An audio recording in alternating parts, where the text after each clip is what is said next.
ஆடிய பயிரை கண்ட போதெல்லாம் வாடினேன் என்று வள்ளலார் சொன்னார். அரட்டை அரங்கத்திலே உடல் தானம் செய்ய வேண்டும் என்பதை பற்றி சாரங்கபாணி என்பவர் எடுத்து சொன்னார். நாம ஒரு சுகாதாரத்துறையில் இருக்கிறோம், நாம ஏன் நம்முடைய உடலை மருத்துவங்களுக்கு தரக்கூடாதுங்கிற எண்ண உணர்ச்சி வந்துதான் நான் என்னுடைய உடலை தானமாக கொடுத்திருக்கேன் மருத்துவக் கல்லூரிக்கு.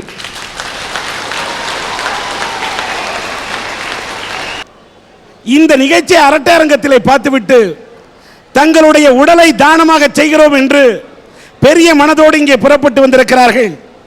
திருவண்ணாமலையை சார்ந்த விஜயகுமார் சுஜாதா தம்பதியினர், அதைத் தொடர்ந்து சென்னை வில்லிவாக்கத்தை சார்ந்த கலாவதி அவருடைய உடலை தானம் செய்ய மனமுந்து வந்திருக்கின்றார். அதை போல வணக்கம்மா நாயுடு மங்கலத்தை சார்ந்த விநாயகம், ஜெயகாந்தன், செடியன் என்ற இவர்களும் தங்களுடைய உடலை தானம் செய்கிறோம் என்று இந்த அரட்டை அரங்கத்து மேடையிலே மனமுந்து சொல்லியிருக்கிறார்கள்.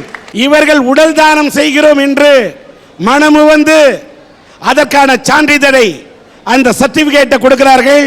அதை சிஎம்சி ஹாஸ்பிட்டலை சார்ந்த அந்த கோஆர்டினேட்டர் சகாயத்தில் நான் உங்கள் முன்னில் ஒப்படைக்கின்றேன். வாழ்த்துக்கள்.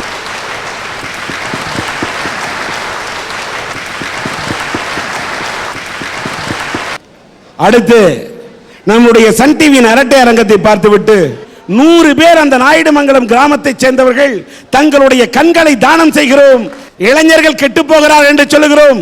ஆனால் இளைய பாரதம் என்ற அமைப்பை சார்ந்த இந்த இளைஞர்கள் தங்களுடைய கண்களை தானம் செய்கிறார்கள்.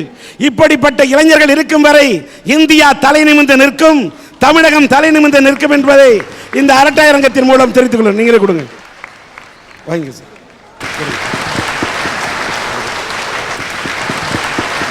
எல்லோரும் இந்நாட்டு மன்னர்கள் என்று நாட்டிலே நாம் முடங்கிக் கொண்டிருந்தாலும் நீங்கள் மன்னரானால் முதலில் யாரை நாடு கடத்துவீர்கள்?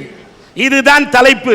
இந்த தலைப்புல யார் நாடு கடத்தணும்னு சொல்லும்போது பொழுதுபோக்கையே வாழ்க்கையாக கொண்டு சுற்றித் திரியும் இளைஞர்களையா, 2 பெண்களுக்கு எதிரான பாலியல் வன்முறையில் ஈடுபடும் மனித மிருகங்களையா, மனிதாபிமானத்தை அறவே மறந்துவிட்ட சுயநலவாதிகளையா, பொய் பேசி பிழைப்பதே வாழ்க்கையாக கொண்ட பித்தள ஏமாற்று பேர்வழிகளையா, எல்லாவற்றையும் விட அட போங்க சார், மன்னராவது நாடாவது ஒவ்வொரு மனிதனும் சமுதாயத்தில் தனி மனித ஒழுக்கத்தோடு வாழ்ந்தாலே போதும். இப்படி 5 தலைப்பு. இந்த 5 தலைப்புல பேசுறதுக்கு தான் இவ்வளவு பேர் வந்திருக்கிறாங்க. ஒவ்வொருத்தரும் ஒவ்வொரு கோணத்தில் பேச போறாங்க. வேறு நாட்டு பறவை கூட நம்முடைய வேடந்தாங்களுக்கு வருது. அதனுடைய சின்ன சிறு சிறகுகள் வலிச்சா கூட தன்னம்பிக்கையோட தான் கொண்ட இலக்கம் அடையுதுங்களா? அந்த 5 அறிவு படைச்ச பறவைக்கு இருக்கிற தன்னம்பிக்கை கூட 6 அறிவு படைச்ச இளைஞர்களிடம் ஏன் இல்ல? ஒரு இளைஞர் சொல்றான், சார் மார்ச்ல விட்டுட்டு நான் அக்டோபர்ல எழுதிக்குவேன், இளைஞர்களிடம் ஏன் இல்ல?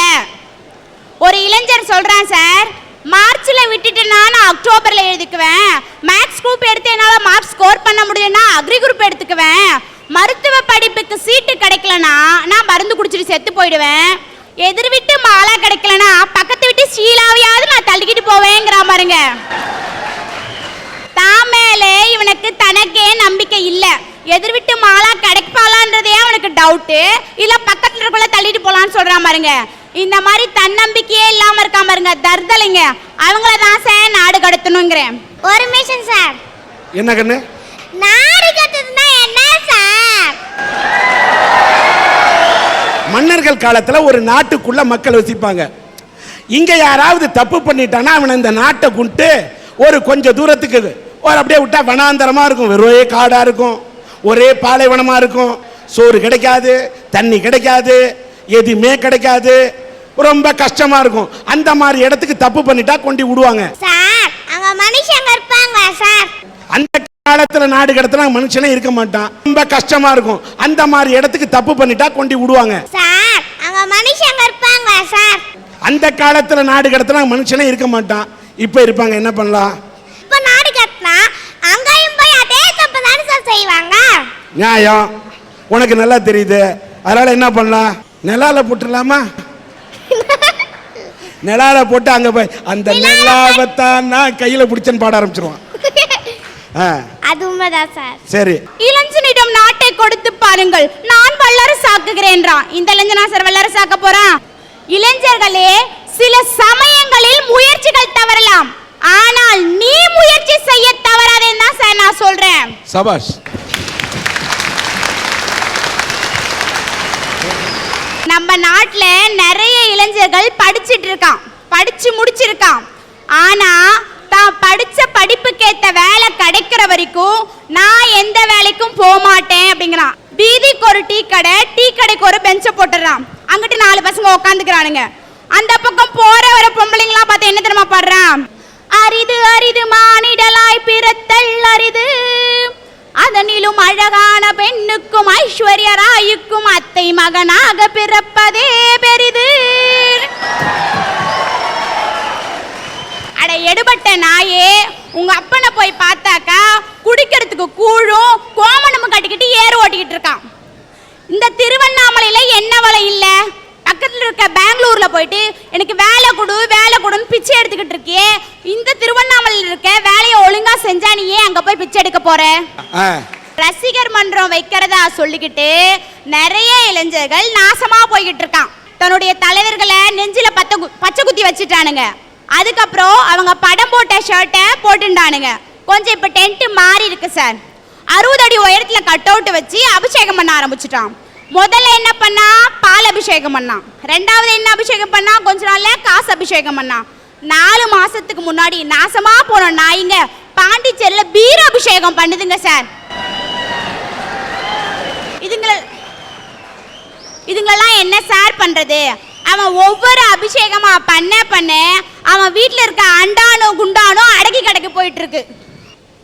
ஒரு நடிகனுடைய ரசிகனாக இருப்பது தவறு என்று நான் சொல்ல மாட்டேன்.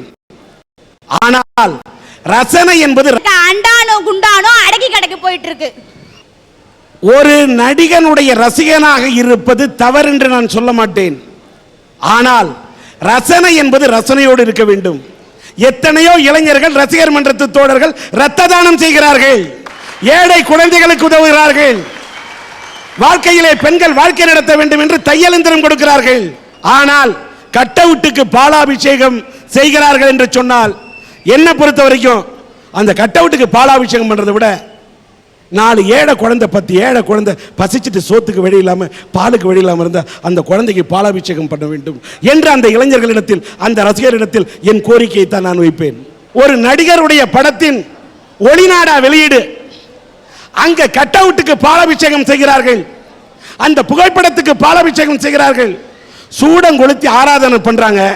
அந்த புகைப்படத்தில் 4 ரசிகன் இளைஞன் நின்று இருந்தா கூட நான் வேதனைப்பட்டிருக்க மாட்டோமா? பெண்கள் நிற்கிறார்கள், சேலை அணிந்த பெண்கள் நிற்கிறார்கள். ஆண் கெட்டா பரவாயில்லம்மா, ஆண் கெட்டாது இந்த நாட்டை சம்பவமா, ஒரு பெண் கெட்டாது சரித்திரமா.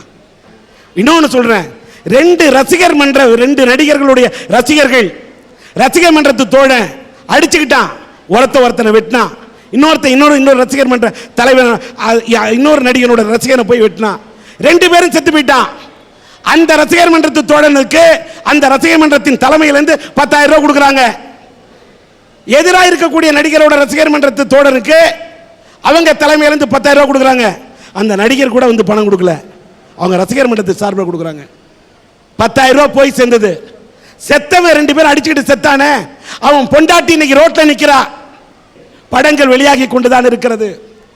யாருக்கா யார் அடிச்சுக்கிட்டா யார் வெட்டிக்கிட்டா? எதிரி நடிகனுடைய ரசிகனை அடித்து நீ மேலோகத்துக்கு அனுப்பினால், உன்னை அடித்து ஒருவன் மேலோகத்துக்கு அனுப்பினால், உன் வீட்டிலே குழந்தைகள் பட்டினி கிடந்தால், உன் மனைவி கட்டினி கிடந்தால் யார் சோறு போடுவார்? இதை இளைஞர்கள் சிந்திக்க வேண்டும்.